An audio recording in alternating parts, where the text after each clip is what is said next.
ఏ party అధికారంలోకి వచ్చినా రాష్ట్ర ప్రయోజనాలను ప్రజా ప్రయోజనాలను దృష్టిలో ఉంచుకొని అభివృద్ధి కార్యక్రమాలు చేపట్టాల్సిందే. దానికి అనుగుణంగా అవసరమైన కార్యాలయాలు ఇతర భవనాలు నిర్మించాల్సిందే.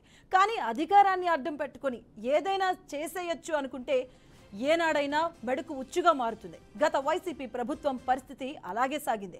అధికారాన్ని అడ్డుపెట్టుకుని తమ పార్టీ కార్యాలయాలు నిర్వహించే విధంగా ప్రభుత్వ స్థలాల్లో ఎక్కడికక్కడ కార్యాలయాలు నిర్మించేసుకున్నారు. ఖాళీగా ఉన్న రెవెన్యూ, నగరపాలక, పంచాయతీ తదితర శాఖలకు సంబంధించిన స్థలాలను 33 ఏళ్ల పాటు లీజు సాకుతో తమ పార్టీకి దారాదత్తం చేసుకుని అడ్డగోలు భవంతులు నిర్మించారు.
అధికారం పోయిన వెంటనే వైసీపీ ప్రభుత్వం అక్రమాలను టీడీపీ ప్రభుత్వం జల్లెడ పడుతుంది.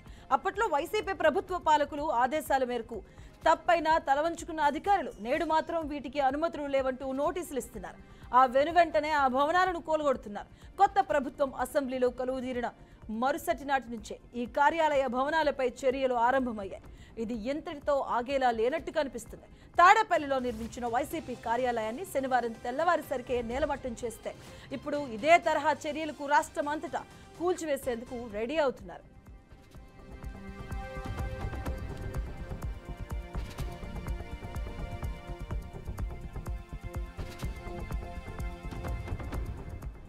ఇక ముందుగా అనుమతులు లేవంటూ అధికారులు నోటీసులు ఇచ్చి వెనువెంటనే కూల్చివేత చర్యలు ప్రారంభిస్తున్నారు. రాష్ట్ర వ్యాప్తంగా చాలా చోట్ల ఒకే మోడల్లో వైసీపీ జిల్లా కార్యాలయాల నిర్మాణం చేపట్టారు.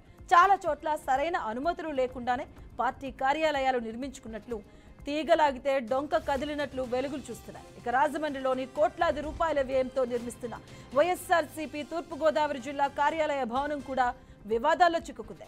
స్థానికం R&B గెస్ట్ హౌస్ వెనుక గల ఆ శాఖకు సంబంధించిన 40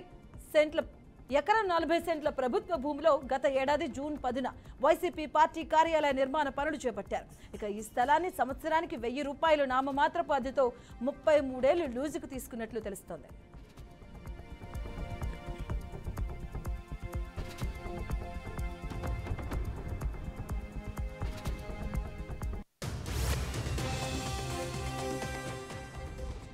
రుడా నగరపాలక సంస్థ అనుమతులు లేకపోవడంతో ప్రస్తుత ప్రభుత్వ ఆదేశాలకు అనుగుణంగా రుడా కార్పొరేషన్ అధికారులు నోటీసులు జారీ చేశారు.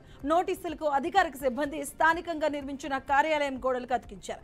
ఇక దీంతో తదుపరి చర్యలు చేపట్టేందుకు సిద్ధమవుతున్నట్లుగా కనిపిస్తుంది. మరి ఈ కార్యాలయ భవనం విషయంలో వైసీపీ జిల్లా నాయకత్వం కోర్టుకు వెళ్లే అవకాశం ఉన్నట్లుగా తెలుస్తుంది. తమకు ఉన్న అనుమతులు, అప్పటి ప్రభుత్వ ఉత్తర్వులు ప్రామాణికంగా కోర్టుకు వెళ్లాలి అని భావిస్తున్నట్లు ప్రచారం సాగుతుంది. ఇక కోర్టు ఆదేశాలు రాకముందే తాడేపల్లి వైసీపీ కార్యాలయాన్ని పడగొట్టిన విధంగానే ఇక్కడ కూడా యంత్రాంగం ఆగమేఘాలపై కులదోస్తారా లేక వేచి చూసే ధోరణిలో వ్యవహరిస్తారా అన్నది సస్పెన్షన్ గా మారింది. ఇదే అంశానికి సంబంధించిన పూర్తి అప్డేట్స్ మా కరెస్పాండెంట్ సురేష్ అందిస్తారు. సురేష్,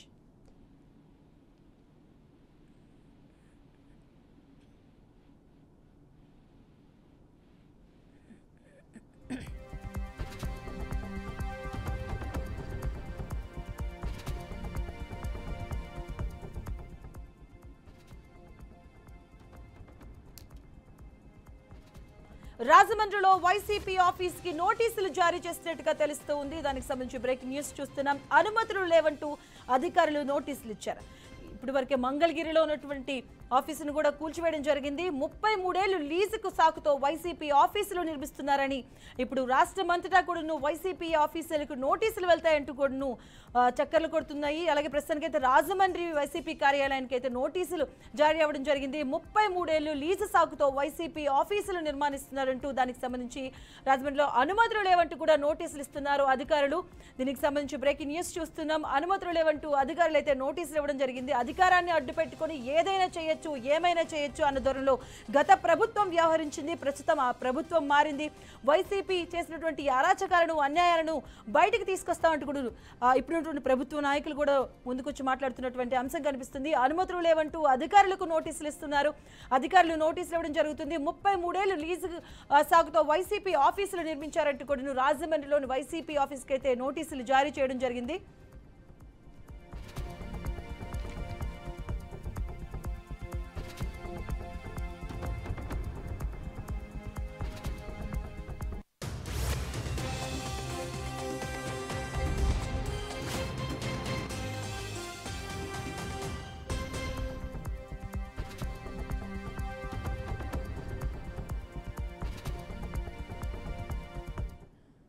ఇక రాజమండ్రిలోని వైసీపీ కార్యాలయానికి ఆఫీస్కి అయితే నోటీసులు జారీ అయినట్టుగా తెలుస్తుంది. దీనికి సంబంధించిన పూర్తి అప్డేట్స్ మా కరెస్పాండెంట్ సురేష్ అందిస్తారు. సురేష్,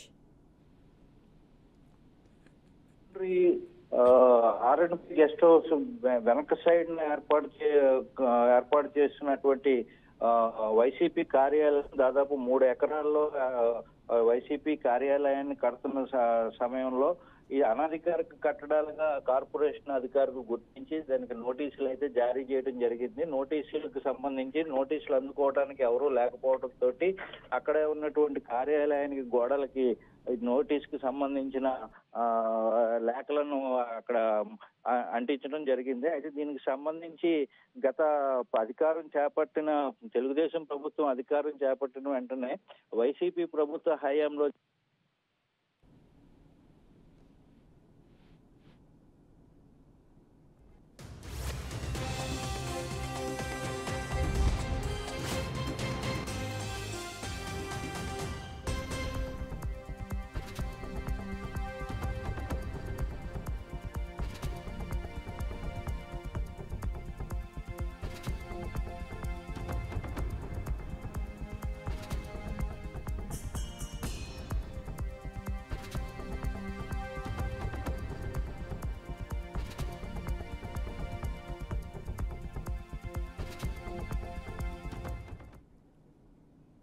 కర్నూలు నగరంలోని రైల్వే స్టేషన్ సర్కిల్ వద్ద ఉన్న ప్రభుత్వ స్థలంలో వైసీపీ కార్యాలయాన్ని అక్రమంగా నిర్మించారు. జీవో నెంబర్ 55 పేరిట 1.60 ఎకరాల విస్తీర్ణంలో పార్టీ కార్యాలయాన్ని నిర్మించారు. ఇక ఈ బిల్డింగ్ ప్రాంతంలో ప్రస్తుతం సెంటు ధర 50 నుంచి 75 లక్షల వరకు పలుకుతుంది. ఈ స్థలాన్ని గతంలో ఏపీ ఆగ్రెస్ కు కేటాయించడం జరిగింది. అయితే ఏపీ ఆగ్రెస్ ని వేరే చోటికి మార్చి ఈ స్థలంలో వైసీపీ పార్టీ కార్యాలయం నిర్మించారు. ఇక టౌన్ ప్లాన్ అనుమతులు కానీ మున్సిపల్ అప్రూవల్ లేకుండా ఈ భవన నిర్మాణించడం ఇప్పుడు వివాదాస్పదమైంది.